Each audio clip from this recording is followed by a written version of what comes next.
automatically activated to warn of the impending hazard.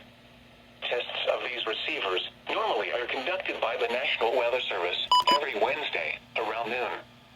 When there is a threat of or existing severe weather in the area on Wednesday, the test is postponed until the next good weather day.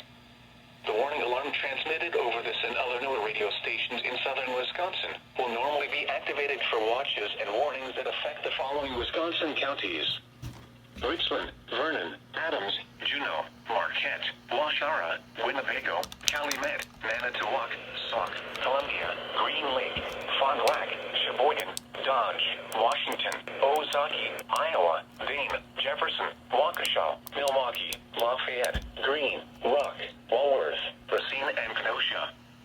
And the following Illinois counties: Stevenson, Boone,